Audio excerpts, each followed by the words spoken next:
Part 1, Introduction and First Points. Opening scene, a cozy living room with soft lighting. The host, a friendly, approachable person in their 60s, sits in a comfortable armchair, leaning forward with a warm smile. Host: have you ever found yourself lying awake at 2 a.m., staring at the ceiling, wondering why sleep feels like a distant memory these days? Or maybe you wake up feeling like you barely rested, even after what you thought was a full night's sleep. If that sounds familiar, you're not alone. In fact, millions of seniors struggle with sleep, but here's the good news: it's not your fault, and it's fixable. Today, we're talking about the number one sleep mistake folks over 60 make, the one thing that might be quietly stealing your energy, your focus, and even years off your life. But don't worry, by the end of this video, you'll have simple, practical tools to turn it around. And trust me, the difference it can make? It's like rediscovering a part of yourself you thought was gone. Now, before we dive in, let me ask you, have you ever heard someone say, "I'll sleep when I'm dead"? Chuckles. Well, here's the truth: sleep isn't just about feeling rested. It's the foundation of your health, your mood, and your longevity. Poor sleep can weaken your immune system, fog your memory, and even increase your risk of heart disease. But here's the kicker: most of us are making one critical mistake that's sabotaging our sleep without even realizing it. So, what's the mistake? Let's start with something you've probably heard before but might not be taking seriously: your sleep schedule. You see, as we age, our bodies produce less melatonin, the hormone that helps us fall asleep. That means sticking to a consistent routine becomes even more important. But here's where the mistake happens: many of us treat sleep like a flexible appointment. We stay up late watching TV, sleep in on weekends, or nap randomly during the day. It feels harmless, right? But to your body, it's like throwing a wrench into a finely tuned clock. Let me give you an example. My friend Margaret used to swear by her whenever I feel tired bedtime. Some nights she'd turn in at 9 p.m., others at midnight. She'd nap for an hour after lunch, then wonder why she'd wake up at 3 a.m. feeling wide awake. Sound familiar? Here's the fix: set a sleep schedule and stick to it, no exceptions. Go to bed and wake up at the same time every day, even on weekends. I know, it sounds rigid. But think of it like training a muscle. Over time, your body will learn to wind down and wake up naturally, without the grogginess. Start small, pick a bedtime that's realistic for you, and set a gentle alarm for the morning. And here's a pro tip: if you need a nap, keep it to 20 minutes before 2 p.m. Anything longer, and you risk throwing off your rhythm. Now, let's talk about the second piece of the puzzle: your evening routine. Many of us don't realize how much our habits before bed affect our sleep. For instance, do you watch the evening news right before turning out the lights? Or scroll through your phone in bed? That blue light from screens tricks your brain into thinking it's daytime, shutting down melatonin production when you need it most. But it's not just screens. That late-night cup of coffee or even a glass of wine? Alcohol might make you drowsy at first, but it disrupts your sleep cycle later in the night. And caffeine? It can linger in your system for hours. So, what's the fix? Create a wind-down ritual. About an hour before bed, dim the lights, swap the TV for a book or calming music, and avoid heavy meals or caffeine. Try a cup of herbal tea, chamomile or peppermint, to signal to your body that it's time to relax. And if you're someone who worries or makes mental to-do lists at night, keep a notepad by your bed. Jot down those thoughts and let them go until morning. Now, here's the thing: these changes don't have to happen overnight. Start with one small step this week. Maybe set a timer to remind yourself to start winding down, or try swapping your evening snack for something sleep-friendly, like a handful of almonds or a banana. But here's what I really want you to remember: sleep isn't a luxury. It's a necessity. And by giving your body the consistency it craves, you're not just improving your nights, you're giving yourself the energy, clarity, and vitality to enjoy your days to the fullest. Speaking of which, there's one more habit that's just as important as your schedule and routine, and it's probably not what you'd expect. It's all about your environment. Camera zooms in slightly as the host's tone becomes gently earnest. Host, continued. Because even the coziest bedroom might be working against you in ways you'd never guess. But we'll get into that, and simple fixes you can try tonight, in just a moment. For now, let's take a quick pause. Grab a cup of tea, stretch your legs, and when you're ready, I'll meet you back here to keep the conversation going.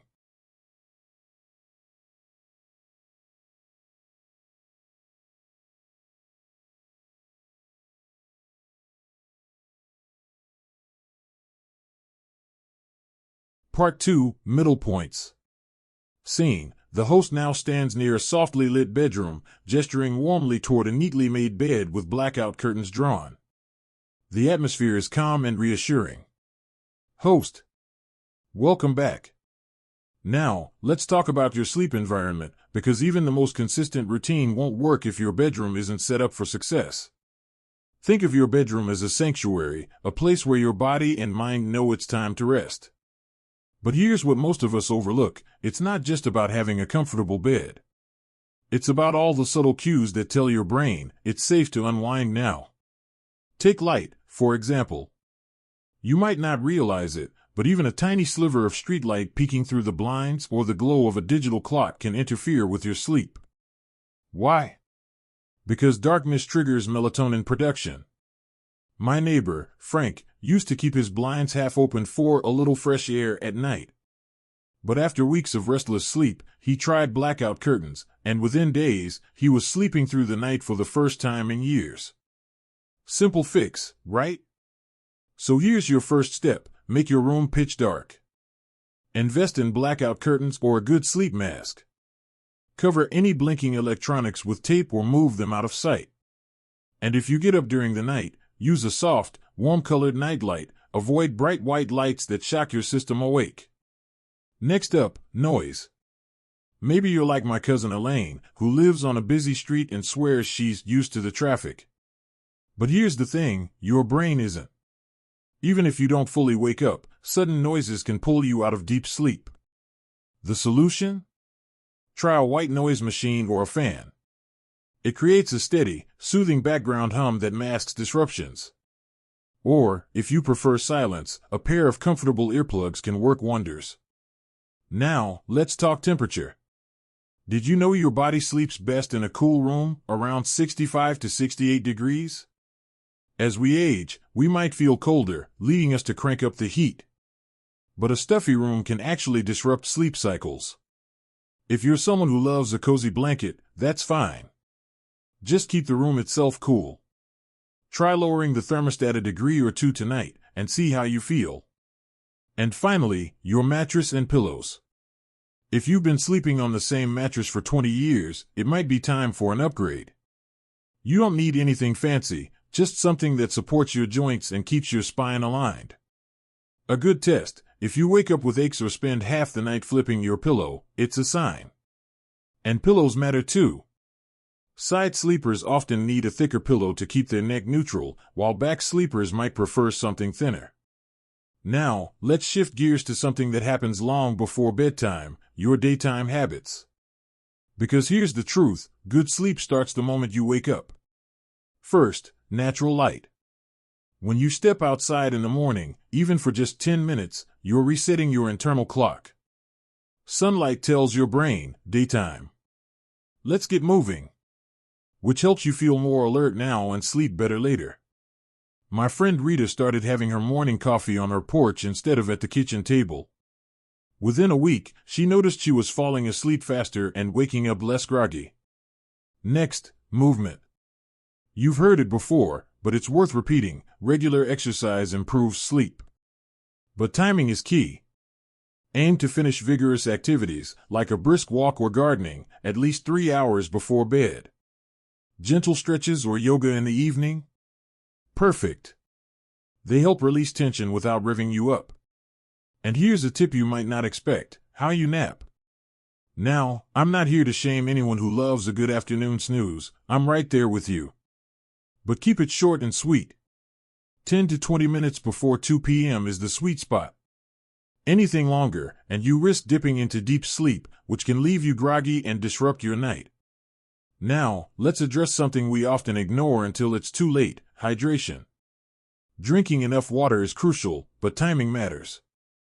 Try to get most of your fluids in earlier in the day, and ease up a couple of hours before bed.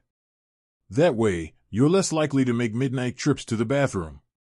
And if you're someone who enjoys herbal tea in the evening, opt for something non-caffeinated like chamomile. It's a lovely way to wind down. But here's what I really want you to take away: small tweaks can lead to big changes. You don't have to overhaul your life overnight. Start with one adjustment, maybe dim the lights an hour earlier or take a morning stroll, and build from there. And remember, sleep isn't just about closing your eyes. It's about the rhythm of your entire day, the light you soak in, the way you move, the moments you pause. When you align those pieces, you're not just chasing better sleep, you're reclaiming the energy and joy that let you thrive. Now, there's one last piece to this puzzle, a surprising factor that's often hidden in plain sight. It's not about your bedroom or your routine, it's about what's happening inside your body as the years go by. But we'll save that for our final chat. For now, take a deep breath, try one of these tips tonight, and know that every step you take is a gift to your future self. Screen fades to a neutral mid-roll card with soothing music, leading seamlessly into Part 3. Part 3, Final Points and Conclusion. Scene: the host sits at a sunlit kitchen table with a steaming mug, surrounded by potted herbs and warm, inviting decor. The camera captures a close-up of their empathetic expression as they lean in slightly. Host: welcome back. Now, let's talk about the hidden factor affecting your sleep, the one that's not about your habits or your bedroom, but what's happening inside your body as you age. You see, our bodies change over the years, and sometimes, those changes whisper to us in ways we don't always notice, until we're lying awake at night. First up, medications. Many of us take prescriptions or over-the-counter remedies for common age-related needs: blood pressure, arthritis, even allergies. But some of these can interfere with sleep. For example, beta blockers or decongestants might leave you feeling wired at night. My buddy Carl realized his sinus medication was the culprit behind his midnight alertness. He talked to his doctor, switched to a morning dose, and bingo, sleep improved. So here's your takeaway: review your medications with your doctor. Ask, could this be affecting my sleep? Sometimes a simple adjustment makes all the difference.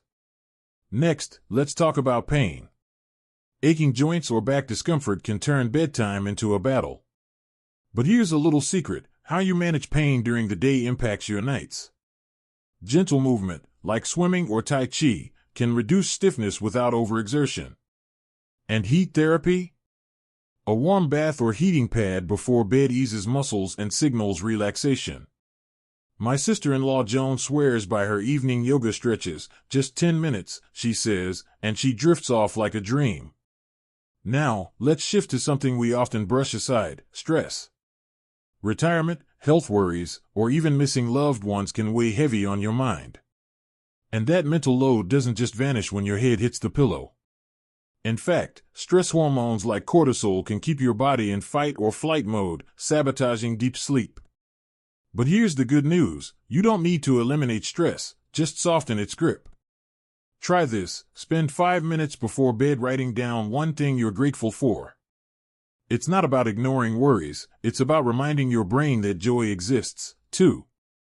And here's another piece of the puzzle: what's on your plate? Did you know certain foods can act as natural sleep aids? Foods rich in magnesium, like spinach, almonds, or dark chocolate, help relax muscles. Tart cherry juice? It's packed with melatonin. On the flip side, heavy, spicy meals late at night can trigger indigestion. My rule of thumb: eat like a king at breakfast, a prince at lunch, and a pauper at dinner. Your body will thank you. But here's what ties all this together: listening to your body. For years, we've been taught to push through discomfort, to tough it out. But in this chapter of life, it's about partnership. Your body isn't working against you, it's asking for care. So, if pain wakes you up, don't ignore it. If stress haunts your nights, don't dismiss it. Small, compassionate adjustments can rebuild the bridge to restful sleep. Now, let's take a step back. Over these chats, we've covered a lot: sticking to a schedule, crafting a calming routine, optimizing your bedroom, aligning your days, and tuning into your body's needs. But here's the heart of it all: sleep isn't a single habit. It's a symphony of choices that say, I matter. So, if you take nothing else from this video, remember this: you deserve rest. Not just because it's good for you, but because you've earned it. Every wrinkle, every laugh line, every challenge you've weathered, they all tell a story of resilience. And that story deserves to be met with kindness, not guilt or frustration. If you've tried some of these tips, or have your own, I'd love to hear from you. Drop a comment below and let's keep the conversation going. What's one small change you'll make tonight? Your wisdom might inspire someone else on their journey. And if this video resonated with you, do me a favor, hit that like button and share it with a friend. Because everyone deserves to wake up feeling renewed. Don't forget to subscribe and tap the bell. We've got more chats like this coming, tailored just for you. As we wrap up, I'll leave you with this: aging isn't about losing vitality, it's about refining it. Every good night's sleep is a step toward the energy, clarity, and joy that let you savor this chapter. So tonight, when you turn off the light, take a deep breath and think, this is my time to restore. Thank you for being here. Until next time, here's to your health, your rest, and the quiet magic of a good night's sleep. Screen fades to a gentle animation of a starry night sky, with a subscribe button and comment prompt.